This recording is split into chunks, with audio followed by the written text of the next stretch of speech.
Selamat datang di penyelaman mendalam kita kali ini. Berdasarkan sumber-sumber yang Anda berikan, kita mau kupas tuntas nih soal intelligence quotient atau IQ. Iya, IQ. Sering banget kita dengar ya angkanya, tapi mungkin nggak semua paham, apa sih sebenarnya di baliknya? Betul, jadi apa itu sebenarnya? Gimana sejarahnya, cara ukurnya, terus apa artinya skor itu? Misi kita kali ini, coba pahami IQ lebih dari sekedar angka, ya kan? Lihat gunanya, batasannya, dan mungkin pandangan lain soal kecerdasan yang lebih relevan buat Anda. Oke, menarik. Sumber-sumbernya juga beragam nih kayaknya. Iya, banyak sudut pandang. Oke, kita mulai bongkar ya. Jadi, apa itu IQ? Intinya sih ini kan ukuran standar kemampuan kognitif gitu ya. Tepat.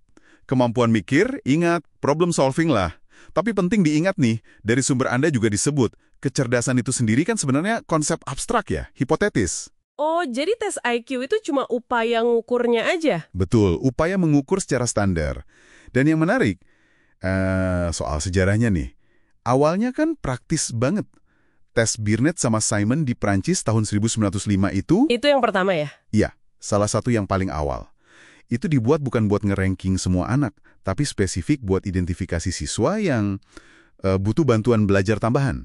Jadi fokusnya diagnostik ya, bukan kompetisi? Persis. Sangat spesifik tujuannya di awal. Lalu istilah IQ itu sendiri muncul dari William Stern kan?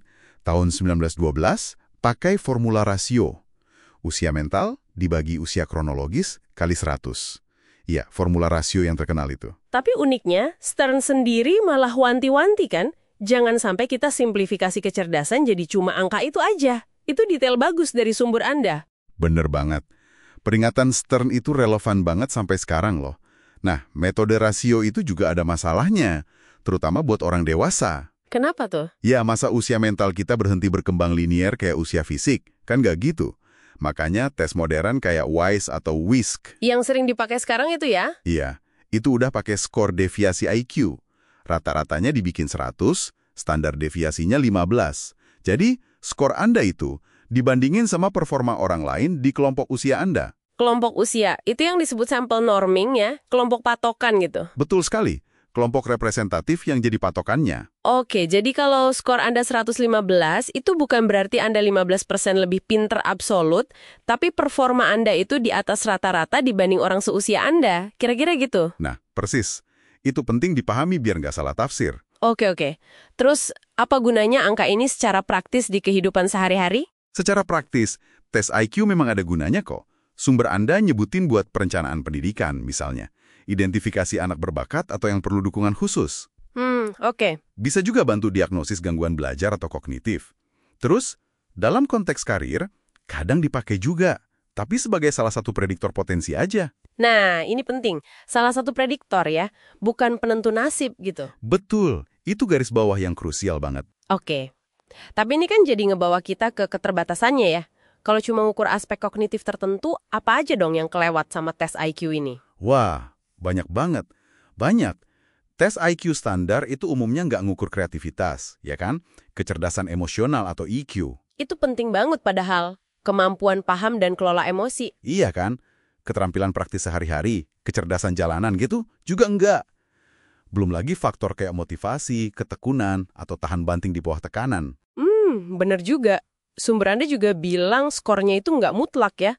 Maksudnya gimana tuh? Bisa berubah. Skor itu bisa dipengaruhi macam-macam. Kualitas pendidikan Anda, lingkungan keluarga, nutrisi, bahkan kondisi pas lagi ngerjain tesnya. Oh ya, kayak gimana tuh contohnya? Ya, kalau Anda lagi cemas, sakit, kurang tidur, hasilnya bisa beda dong. Masuk akal sih. Terus ada juga isu soal bias budaya nih, yang disinggung di sumber Anda. Pertanyaan atau format tesnya mungkin secara nggak sengaja lebih familiar buat orang dari latar belakang tertentu. Maksudnya bukan sengaja bias, tapi konteksnya bisa ngaruh gitu ya? Betul. Konteks budaya, sosioekonomi, itu bisa berpengaruh ke performa. Wah, kompleks juga ya ternyata. Kalau gitu, kalau IQ banyak keterbatasannya, ada cara lain nggak sih buat memahami kecerdasan? Sumber Anda kan nyinggung teori alternatif juga. Ada dong. Justru karena keterbatasan itu, muncul teori-teori lain. Howard Gardner misalnya. dengan teori kecerdasan majemuknya. Multiple intelligences itu ya? Iya, dia nolak ide satu kecerdasan umum. Menurut dia ada banyak jenis kecerdasan, linguistik, logis, matematis. Nah, ini yang banyak diukur IQ.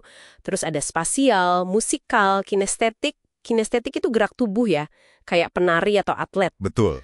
Terus ada interpersonal, paham orang lain, intrapersonal, paham diri sendiri, bahkan naturalis, peka sama alam. Pandangannya jauh lebih luas. Jadi menurut Gartner, negosiator ulung atau musisi hebat itu cerdas juga di bidangnya, setara sama ahli matematika gitu. Ya, dalam kerangka berpikirnya Gartner begitu.